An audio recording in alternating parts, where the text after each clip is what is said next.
Bonjour à toutes et à tous et bienvenue dans ce nouvel épisode de Triathlon au quotidien, le podcast qui vous emmène dans ma vie de triathlète ordinaire en quête de performance. Entraînement, organisation, nutrition, matériel et bien d'autres choses encore, découvrez chaque semaine mes réflexions autour du quotidien du triathlète. Bonne écoute! Bonjour à toutes et à tous et bienvenue dans ce 11e épisode de Triathlon au quotidien. 11 épisodes déjà, 12 en comptant le hors-série. Mine de rien, ça commence à faire. Merci de continuer à me suivre et à suivre ma préparation. Aujourd'hui, on se détend un peu.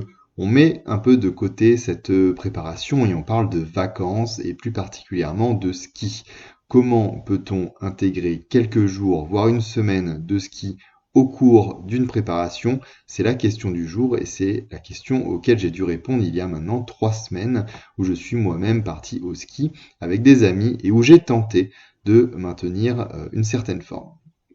Alors l'objectif, à nouveau, n'est pas de vous dire quoi faire, chacun fait absolument comme il le souhaite, mais c'est plutôt de partager ce que j'ai fait et comment j'ai abordé cette semaine. Parce qu'on en fait souvent tout un monde du ski, on dit que c'est bête de partir si on est dans une préparation, qu'il faut choisir ses priorités, etc., etc. Mais si on prend 5 secondes pour dézoomer et prendre un petit peu de recul, on est des amateurs. Le sport et nos objectifs, aussi élevés soient-ils, ne doivent pas nous faire vivre en ermite et nous empêcher de nous accorder quelques moments de détente où notre sport est un peu mis de côté. Alors oui, c'est vrai, les professionnels n'ont pour la plupart pas le droit de faire du ski, notamment en triathlon et en cyclisme, mais à notre différence, ils sont professionnels et c'est leur métier que de faire du sport. Et ce que je dis, c'est valable pour le ski, mais également pour plein d'autres activités que vous pouvez être amené à faire dans votre vie. Donc c'est vrai, le ski est un sport accidentogène et qui peut mettre en l'air votre saison. Il faut l'avoir en tête, c'est factuel. Et c'est pour ça qu'avant d'en parler plus longuement, je vais faire un petit avertissement. Il faut faire attention au ski. Attention à ce que vous faites vous, mais surtout attention à ce que font les autres. L'avantage de nous, sportifs, c'est que quand on arrive au ski, on arrive déjà avec une certaine condition physique, et même si comme moi, vous esquivez la salle de musculation et le renforcement musculaire, vous avez quand même des muscles plutôt habitués à l'exercice et pas trop mal renforcés, ce qui vous permet normalement de compenser certaines erreurs et d'être un petit peu moins fragile, entre guillemets, qu'un skieur lambda qui ne fait aucune autre activité physique dans l'année. Néanmoins, j'invite quand même tout le monde à faire attention, à se faire plaisir sur les pistes, oui, mais selon votre niveau et en étant attentif justement à ne pas prendre trop de risques pour ne pas mettre en péril votre saison.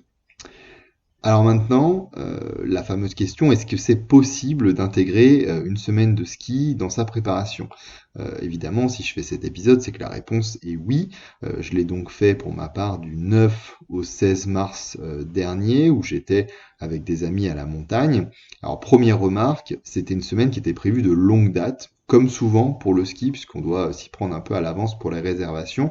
Donc mon plan d'entraînement était articulé autour de cette semaine pour que ce soit une semaine d'assimilation, une semaine de récupération. Évidemment, ski plus 15 à 20 heures d'entraînement, donc une semaine normale, là je vous rejoins, c'est pas possible. En tout cas, ce serait difficilement possible, vous n'avez pas votre matériel, faut tout emmener, etc. C'est galère, je le concède. Par contre, positionner une semaine de récup, ou une semaine d'assimilation un petit peu plus appuyée qu'à l'accoutumée, ça passe très bien. Alors, sport par sport, la plupart des stations ont des piscines où on peut aller nager. En plus, c'est assez agréable, je dirais, d'aller à l'eau après une bonne journée ou une bonne matinée sur les pistes. Et je suis sûr que certains de vos amis ou de votre famille seront contents de vous suivre pour aller profiter de la piscine à bulles ou du jacuzzi qu'on trouve souvent dans les installations à la montagne. Donc au niveau natation, un slip de bain, des lunettes et pas d'excuses pour ne pas nager pendant cette semaine. Donc pas de problème de ce côté-là. Côté vélo, je reconnais, c'est un petit peu plus dur. Soit vous emmenez votre vélo, mais en hiver, selon les conditions, ça peut être assez difficile, voire désagréable, d'aller rouler dans la vallée et dans la montagne. Soit vous trouvez une salle de sport dans la station, où vous faites un peu de watt bike, soit vous mettez entre parenthèses le vélo pendant 7 jours, et je pense pas honnêtement que ce soit dramatique non plus. C'est vous qui choisissez, pardon, mais voilà, vous avez un certain nombre d'options qui s'ouvrent à vous. Petite parenthèse pour ceux qui prépareraient des triathlons avec du dénivelé, ça peut être l'occasion de s'embêter un peu, d'embarquer le vélo, mais de faire quelquefois la montée qui sépare la vallée de votre station pour préparer le dénivelé quand, comme moi, vous habitez en Île-de-France et vous n'avez pas toujours l'occasion de faire des montées de 10, 15, 20 km. Pour ma part, comme j'étais à l'Alpe d'Huez et c'était le plan que j'avais initialement, j'avais prévu d'amener mon vélo pour faire quelques fois la montée mythique que je connais et que j'adore, et donc m'amuser un petit peu. Mais comme c'est tombé dans la période où j'étais le plus malade, voilà, j'ai abandonné l'idée, ça servait pas à grand chose d'aller me mettre dans le rouge. Donc pour ma part, j'ai fait 0 km de vélo pendant cette semaine et je n'ai repris le vélo que le dimanche, une fois de retour chez moi. Enfin, côté course à pied, comme la natation, c'est assez facile de s'entraîner. J'ai d'ailleurs vu plein de gens courir dans la station. J'étais assez étonné de ne pas être le seul fou. Simplement, il faut adapter son allure et ses séances. Donc, opter pour des chaussures de trail ou avec du crampon, pas quelque chose de tout lisse. Voilà, des chaussures qui accrochent dans la boue et ou dans la neige.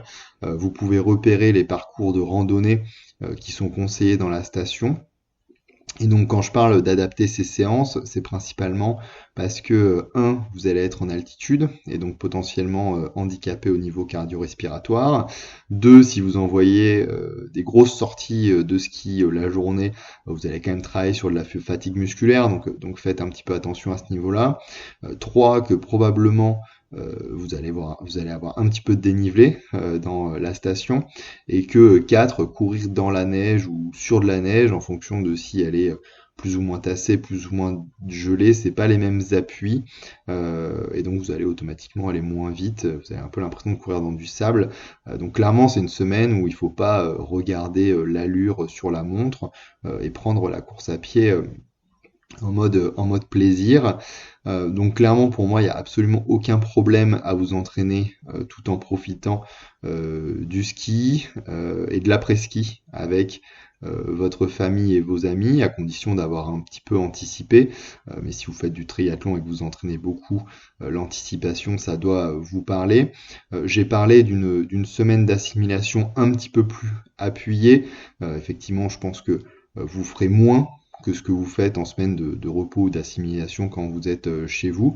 Alors ça peut être l'occasion, je mets la parenthèse ici, d'avoir une semaine avant ou 2 semaines avant votre semaine de ski, des semaines un petit peu plus costauds, voilà, aller chercher un pic de fatigue, comme votre récupération sera un petit peu plus appuyée que d'habitude. Si vous voulez vraiment optimiser, voilà, 1 à 2 semaines avant, vous chargez un petit peu la mule au niveau des entraînements, et comme ça la semaine de récupération un peu plus light vous permettra de bien assimiler cet entraînement. Donc voilà, si vous entraînez beaucoup, il faut un petit peu anticiper ces points-là. Et autre avantage, cerise sur le gâteau, de faire un petit peu de sport pendant cette semaine, ça compensera peut-être les petits excès que vous allez faire au niveau des raclettes et des fondus. Baissez pas la tête, hein, on vous a vu et on m'a vu aussi. Et pourquoi pas, c'est aussi l'occasion de motiver vos amis ou votre famille à vous accompagner, à partager pour une fois une ou plusieurs sorties, une ou plusieurs séances de natation. Le triathlon, ça reste un sport assez solitaire, donc je pense qu'il ne faut pas hésiter à allier l'utile à l'agréable dans ces circonstances. Donc là, on passerait presque de se dire aller au ski, c'est le diable, comme on entend beaucoup, à finalement, il y a que des avantages à aller au ski pendant sa préparation. Donc pour ma part, sur cette semaine-là, j'ai fait 30-35 km de course à pied en 4 sorties. Donc voilà, rien de bien méchant, des sorties entre 7 et je crois max 12 km. 40 km de vélo le dimanche à mon retour sur Paris et zéro natation. Alors là, vous dites, voilà, faites ce que je dis, mais pas ce que je fais. En réalité, c'est pas réellement la motivation qui manquait pour aller à la piscine, mais comme j'étais dans la période où j'étais malade et je toussais beaucoup, je peinais à respirer et forcément à la piscine, c'était pas conseillé à ce moment-là, je pense. Voilà pour ce que j'avais à vous dire sur cet épisode, un épisode un petit peu plus court qu'est d'habitude. L'idée c'était avant tout de déculpabiliser les personnes qui douteraient du bien fondé d'aller au ski en préparant un objectif ambitieux. Alors oui, idéalement rester à la maison, soigner sa nutrition, son sommeil, ne rien faire d'autre que s'entraîner, ce serait mieux pour votre progression, mais à nouveau on n'est pas des pros, et qui sait, peut-être que le fait de relâcher un peu la pression du boulot, d'être avec nos proches, de changer d'air et de lever le pied sur l'entraînement, ce ne serait pas un chouï bénéfique pour le corps et surtout pour la tête, dans le but de réattaquer l'entraînement dans des conditions optimales pour préparer les premières courses de la saison. Donc je pense que voilà, ce côté on déconnecte un petit peu est à méditer en comparaison d'être toujours la tête dans le guidon. Donc intégrer au mieux, voilà, intégrer au mieux notre entraînement dans notre paysage familial, social et professionnel reste selon moi l'objectif principal et le cœur de ce podcast. On l'oublie parfois et moi le premier, je le concède, mais n'hésitez pas à prendre du recul, ça vous fera sûrement du bien. Donc voilà, si cet épisode vous a plu, n'hésitez pas à réagir. La semaine prochaine, on reprend les choses sérieuses et je vous ferai un point de ma préparation à 70 jours de mon objectif. Ceux qui ont la chance d'être encore au ski, amusez-vous bien et faites attention à ne pas vous blesser. Pour les autres, profitez de vos proches et à la semaine prochaine.